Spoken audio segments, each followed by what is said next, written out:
வந்த வினையும் வருகின்ற வல்வினையும் கந்தனென்று சொல்ல கலங்கிடுமே. செந்தில் நகர் சேவகா என்று திருநீற்று அணிபவருக்கு மேவ வராதே வினை.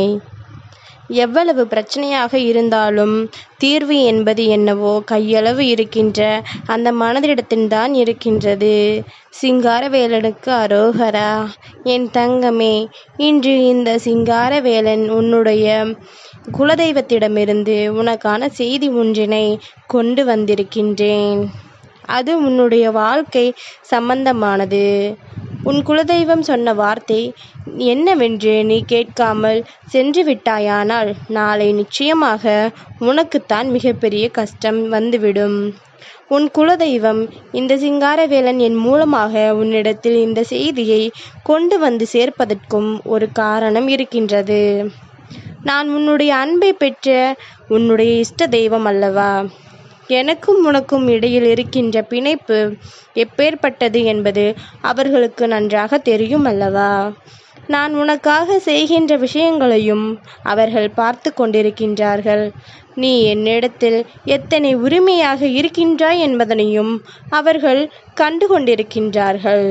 அதனால் இந்த செய்தியை நான் சொன்னால் நன்றாக இருக்கும் என்பதால் உன் குலதெய்வம் என் மூலமாக உன்னிடத்தில் தெரிவிக்க முடிவெடுத்திருக்கின்றார்கள். அவர்கள் எடுத்த முடிவு சரிதான். ஏனென்றால் நான் நினைத்த சில விஷயங்களையும் சேர்த்துதான் அவர்கள் என்னிடத்தில் சொல்லி இருக்கின்றார்கள். அப்படி நான் உன் வாழ்க்கையில் இதனை சேர்க்கும் பொழுது நிச்சயமாக உனக்கென நடந்த ஒவ்வொரு விஷயங்களும் இனிமேல் கொஞ்சம் கொஞ்சமாக உனக்கு வாழ்க்கையில் நல்ல மாற்றங்களை கொண்டு வந்து கொடுக்கும். சிங்காரவேலனின் அன்போடும் அருளோடும் உனக்கான நன்மைகளை எல்லாம் நீ சரியாக பெற்றுக்கொள்ளப் போகின்றாய் என்பதனை முதலில் புரிந்து கொண்டால் போதும். என் தங்கமே, என் மீது நம்பிக்கை கொண்ட உன் குலதெய்வம் இதை சொல்லும் பொழுது அவர்கள் கண்கள் கலங்கித்தான் போனார்கள். ஏனென்று உன் முருகன் நான் தெளிவாக சொல்கின்றேன். கவனமாக கேள். வார்த்தைகளை தெளிவாக கேட்டு பழகு. எந்த ஒரு விஷயத்தையும் அரைகுறையாக கேட்டு நீயாக ஒரு முடிவை எடுத்து விடாதே. ஏனென்றால் அரைகுறையாக கேட்கும் பொழுது அதற்கு முடிவு என்றென்றும் தெரியாமல் போய்விடும். அதனால் எதையுமே முழுமையாக கேட்டு என்னவென்று தெரிந்து கொண்ட பிறகுதான் நாம் எந்த ஒரு விஷயத்தையும் செய்ய வேண்டும் என்பதனை நீ புரிந்து கொள். உன் குலதெய்வமானது நீண்ட காலமாகவே உன் வாழ்க்கையில் உனக்குரிய ஒரு பிரச்சனையிலிருந்து உன்னை மீட்டெடுக்க போராடி கொண்டிருக்கின்றது. ஆனால் அந்த போராட்டம் இப்பொழுது முடிவுக்கு வந்துவிட்டது. அதனால் அதை மட்டுமல்ல, உன் வாழ்க்கையிலும் உனக்கு உன் குலதெய்வம் செய்திருக்கின்ற பல நன்மைகளை மட்டுமல்லாமல் வரக்கூடிய சில கஷ்டங்களையும் சேர்த்துதான் உனக்கு சொல்லி இருக்கின்றார்கள். அப்படி என்ன நடந்திருக்கின்றது உன் வாழ்க்கையில் என்று நீ யோசித்து கொண்டிருக்கின்ற இந்த தருணத்தில் இந்த சிங்காரவேலன் சொல்வதை செவி கொடுத்து கேள். சற்று அமைதியாக கேள். தேவையில்லாத கவனத்தை மட்டும் திசை திருப்பி விடாதே. அவர்கள் அதை பேசுகிறார்களே, இவர்கள் இதை பேசுகிறார்களே என்று உன் கவனத்தை திசை திருப்பி விட்டாயானால் நான் சொல்ல வருகின்ற எந்த விஷயங்களுமே உனக்கு ஒரு நாளும் புரியாமல் போய்விடும் என்பதனை நீ புரிந்து கொள்ள வேண்டும். என் தங்கமே, உன் முருகன் நான் எப்பொழுதுமே உனக்கு எந்த ஒரு விஷயத்தையும் தேவையில்லாமல் உன் கைகளில் கொண்டு வந்து சேர்த்தது கிடையாது. எது உனக்கு உன் வாழ்க்கையில் தேவை, எது உன் எதிர்காலத்திற்கு அவசியம் என்பதனை புரிந்து கொண்டு அதை மட்டும்தான் நான் உன்னிடத்தில் கொண்டு வந்து சேர்ப்பேன். குலதெய்வ வாக்கு வாழ்க்கைக்கு அத்தனை முக்கியமானது அல்லவா? நீ என்னையே வணங்கவில்லை என்றாலும் பரவாயில்லை, உன் குலதெய்வத்தை கட்டாயமாக வணங்க வேண்டும். உனக்கு வருகின்ற ஆபத்திலிருந்து முதலாவதாக எதிர்த்து அதனை மறைத்து நின்று அந்த பிரச்சனையிலிருந்து உனக்கு விடுதலையை கொடுக்கக்கூடியது உன்னுடைய குலதெய்வம் அல்லவா? அப்பேற்பட்ட குலதெய்வத்திடமிருந்து உனக்கு ஒரு செய்தி கிடைத்திருக்கின்றது என்றால் அதை நாம் உன்னிடம் கொண்டு வந்து சேர்க்காமல் விட்டுவிட முடியுமா? என்ன நடந்தது, எதனால் நம் குலதெய்வம் வந்தது என்று யோசிக்கின்றாயா? சிங்காரவேலன் சொல்ல என்னவென்று புரிந்து கொள். என் தங்கமே, உன்னுடைய வாழ்க்கையில் சில காலமாக ஒரு சில விஷயங்கள் நடந்து கொண்டிருக்கின்றது. எல்லோருக்குள்ளும் உன் வாழ்க்கையை பற்றிய சிந்தனைகள் தான் ஓடிக்கொண்டிருக்கின்றது. சத்தமிட்டு வாழ்க்கையில் நாம் எந்த ஒரு விஷயத்தையுமே பேசியது கிடையாது. ஆனால் இன்று இருக்கின்ற சூழ்நிலையில் யாரிடத்தில் என்ன பேசினாலும் கடைசியில் பதில் என்னவோ நமக்கு கண்ணீர் சிந்தும் வகையில் சத்தத்தோடு தான் வருகின்றது. ஏன்தானோ என்று புரியாமல் அதற்காகவே கண்ணீரை வாழ்க்கையில் அதிகமாக சிந்தியவர்கள் ஏராளம். உன் குலதெய்வம் உன்னுடைய குடும்பத்தில் இருக்கின்ற எத்தனையோ பேரின் மனதில் இருக்கின்ற எண்ணங்களை சுற்றி பார்த்த பொழுதுதான் புரிந்தது. ஒரு சிலர் மட்டும்தான் எப்பொழுதும் போல சாதாரணமாக இருக்கின்றார்கள். ஒரு சிலர் அதைவிட அதிகமான கோபத்தோடு எப்பொழுதுமே வாழ்க்கையை வாழ்ந்து கொண்டிருக்கின்றார்கள். என்ன நடந்தாலும் எது வந்தாலும் நாம் தானே வாழ்ந்து காட்டப் போகின்றோம் என்ற நம்பிக்கை உனக்குள் இல்லாமல் இருந்து கொண்டிருக்கின்றது. இது போன்ற சூழ்நிலைகளை எல்லாம் கடந்து, இது போன்ற நிலையை எல்லாம் கடந்து உன் குலதெய்வம் உனக்கு ஒரு சந்தோஷமாக செய்தியை கொண்டு வந்திருக்கின்றது. அது என்னவென்றால், உன் வாழ்க்கையில் இப்பொழுது உனக்கு எதிராக நின்று கொண்டிருந்த ஒரு துரோகி, அதாவது உன்னுடைய குலதெய்வத்தினுடைய சன்னதியில் வைத்தே உன் மனதை காயப்படுத்திய ஒருவருக்கு சரியான பாடத்தை புகட்ட உன் குலதெய்வம் வருகிறது என்று அவர் சொல்லி இருக்கின்றார்கள். என் தங்கமே, குலதெய்வத்தின் சன்னதியை இப்பொழுதெல்லாம் சரியாக எதற்கு என்று யாரும் புரிந்து கொண்டு எந்த ஒரு விஷயத்தையும் சொல்வதில்லை. அவர்களுக்கு மனதில் பட்டதை என்ன பேச வேண்டுமோ அதை பேசிவிடுகின்றார்கள். இப்படி இவர்கள் பேசியே அவர்கள் பெயரை கெடுத்து கொண்டார்கள் என்பதுதான் உண்மை. நான் இவர்களை ஒருபொழுதும் அன்போடு ஏற்றுக்கொள்வதில்லை.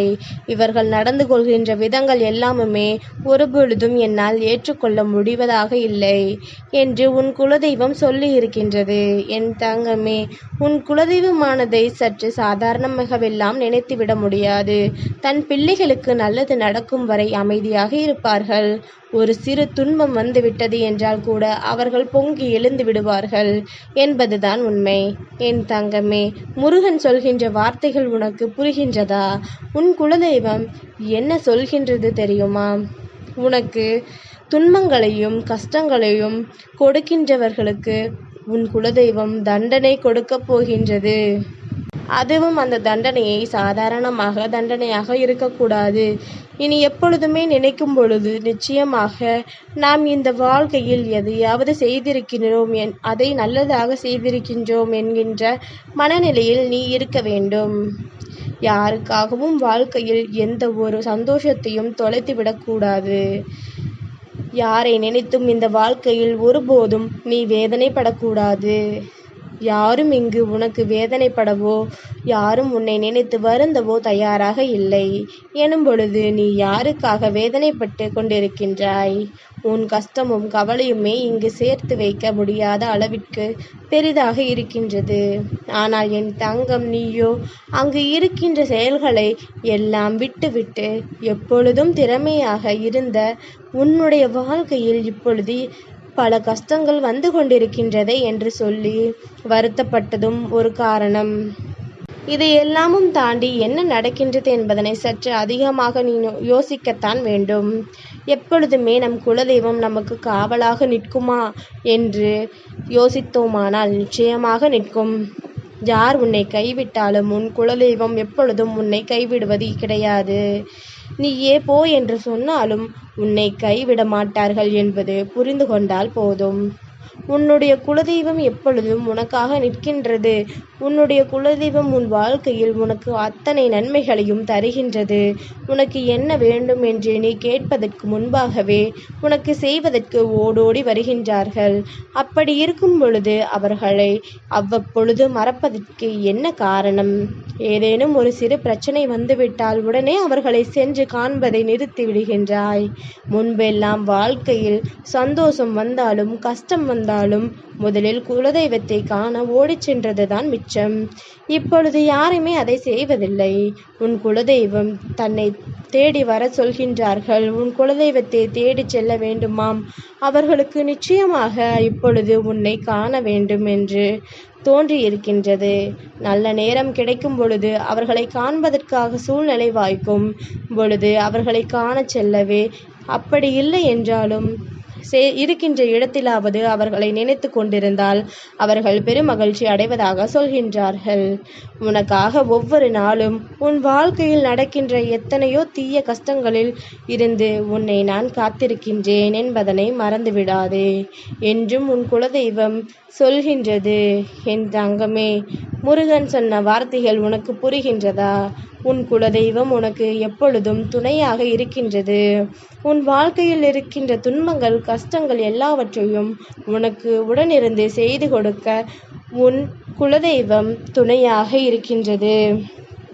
அதே நேரத்தில் அவர்களுக்கு உன்னை காண வேண்டும் என்ற எண்ணமும் வந்துவிட்டதனால் அதை உன்னிடத்தில் சொல்லிவிட என்னிடத்தில் சொல்லி இருக்கின்றார்கள்.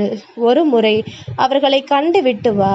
உன்னுடைய வாழ்க்கையை மீண்டும் உன் கைகளில் ஒப்படைப்பதாக அவர்கள் வாக்குறுதி கொடுத்திருக்கின்றார்கள். நிச்சயமாக உன் வாழ்க்கையில் அதனை அவர்கள் நடத்திவிடவும் போகின்றார்கள். எதற்கும் கலங்காமல் உன் மீது இத்தனை அன்பும் வைத்திருக்கின்ற இந்த குலதெய்வத்தின் வார்த்தைகளை கேட்டு எந்த காரியத்திற்கும் பயப்படாமல் எப்பொழுதும் நல்லபடியாக முன்னேறி கொண்டே இரு. உனக்கு நடப்பது எல்லாம் நன்மைக்குத்தான். இந்த வாழ்க்கை உனக்கு கொடுப்பது எல்லாம் உன்னுடைய உச்சபட்ச சந்தோஷத்தை தான். மனநிறைவான வாழ்க்கையில் எல்லாமும் உனக்கு நல்லபடியாக நடக்கும் என்பதனை நீ புரிந்து கொண்டால் போதும். இனி அத்தனையும் உன் வசமாக்கி கொடுப்பதாக உன் குலதெய்வம் உத்தரவாதம் தந்திருக்கின்றார்கள். அவர்களை நீ நினைக்காமல் இருக்கக்கூடாது. குலதெய்வத்தின் பெயர் தெரியாதவர்கள், குலதெய்வம் இருக்கின்ற இடம் தெரியாதவர்கள் எப்பொழுதும் கவலைப்பட வேண்டாம்.